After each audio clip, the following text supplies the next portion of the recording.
खुलुमबाय गासै नायगिरि नोंथांमोनखौ आंनि IN इन बर'नि चेनेलाव बरायग्रोनानै लाग्रोनाय थाबाय। आं दिनै नोंथांमोननिसिम मोनजि रादाब लानानै फैदों। बेनि गेजेरावनो दङ जोंहा सिगाङाव इजराइलनि केबिनेटआ रबिबार खालि काटारनि खौरां होग्रा चेनेल अल जाजिरा चेनेलखौ बन्द खालामनो थाखाय बिथोन होनाय जाबाय। केबिनेटनि बादिब्ला बे थिरांथाया हामास दावहायाव चेनेलनि रिपर्टनि सायाव रागा जोंनायनि थाखाय लानाय जादोंमोन होननानै। नैथियाव दङ गुबुन हादोरारि मन्थ्रि एस जयशंकरआ रबिबार खालि अडिशा दावबायनायाव पाकिस्तानखौ भारतनि बाहागो महरै बरनायदोंमोन। बिथाङा बुंदों दि मानसिफोरा पाकिस्तानखौ बावबायमोन नाथाय सुबुंफोरा दा बेखौ फिन हादोरनि बाहागो बानायनो लुबैदों। अडिशानि कटकआव जयशंकरखौ सोंनाय जादोंमोन दि बिथाङा भारतनि पाकिस्ताननि बिथांखिनि बागै मा सानो। बिनि सायाव बिथाङा फिननाय होदोंमोन दि पाकिस्ताना माब्लाबाबो हादोरनि बायजोआव थायाखै, बियो भारतनिनो मोनसे बाहागो। थामथियाव दङ थाद'नो रोङै रोजा अखा, दैबाना आरो हा गिसिखानाया ब्राजिलनि खोला बाहागोफोराव थासारिखौ गाज्रिसिन खालामबावदों। हादोरसा रैखाथि एजेन्सिनि बायदिब्ला दैबानाजों दासिम सा 58 सुबुंफोरा जिउ गोमाबाय। बे समावनो सा 74 नि बांसिन सुबुंफोरा जोखोम जानानै दङ।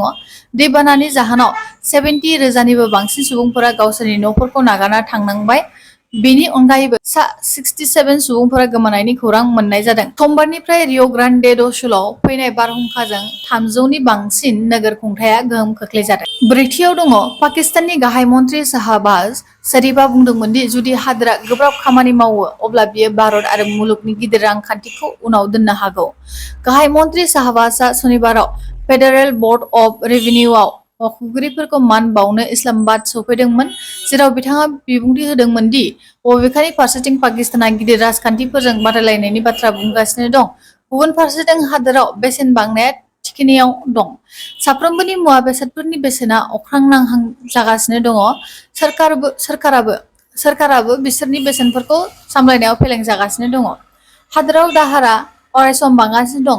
पाकिस्ताननि एयार निउजनि रिपर्टनि बादिब्ला हादोराव गाइखेरनि बेसेना लिटारसेयाव 210 पाकिस्तानी रां जाहैबाय। बेराफारसेथिं पाकिस्तानजों आवग्रिनाय काश्मीरनि सुबुंफोरा भारतजों लोगो जानो लुबैगोन होननानै राजनाथ सिंहआ बुंदों। बाथियाव दङ इजराइलआ दाबि खालामदों दि केरेम स्लेम चौकियाव रकेट गाग्लोबनायाव 3 इजराइली रौनियाफोरा जिउ गोमानांदोंमोन आरो गोबां सुबुंफोरा जखम जादोंमोन। इजराइलआ अजद होदों दि केरेम स्लेम चेकपइन्टआव रकेटफोरखौ हामासआनो गावदोंमोन होननानै। द'थियाव दङ कर्नाटकनि लेङाइ-गिबि मन्थ्रिया सासे सुबुंखौ सोबानायनि भिडिअ'आ भाइरेल जासावदों। अमेठीआव कंग्रेस मावथिफोरनि गारिफोरखौ बुफायदों होननानै खौरांगिरिफोरनिफ्राय मिथिनाय जादों।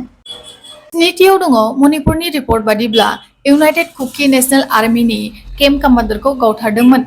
रुंसारि जानाय UKNA नि दैदेनगिरिनि सिनायथिखौ तामिनलिन हाओकिप उर्फे हान्टार होनना मिथिनाय जादों।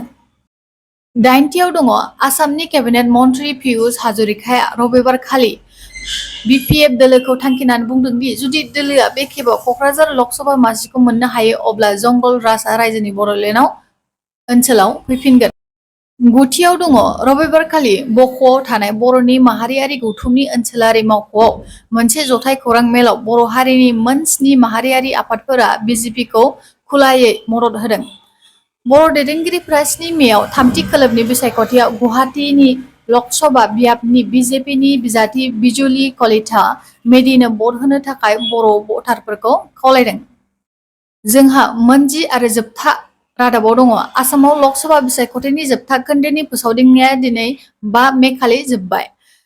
7 मेआव बरपेटा, धुबरी, गुवाहाटी आरो क'क्राझार बियाबफोराव सा 47 बिजाथिफोरनि खाफालजों 80 लाखनि बांसिन सुबुंफोरा थि खालामजागोन। गोजोनथोंसै बयनिसिमबो। जुदि नोंथांमोना आंनि बेबायदि भिडिअ लाबोबाय थानायखौ मोजां मोनदोंब्ला प्लिज भिडिअखौ लाइक, शेयार एन्ड कमेन्ट खालामनायजों लोगोसे आंनि चेनेलखौ साबस्क्राइब होलायनो दाबाव, जाहाथे आंनि मोनफ्रोमबो भिडिअ हगारनायफोरा नोंथांमोननि मबाइलाव नटिफिकेसन सौहैयो। स' गोजोनथोंसै, बाय बाय।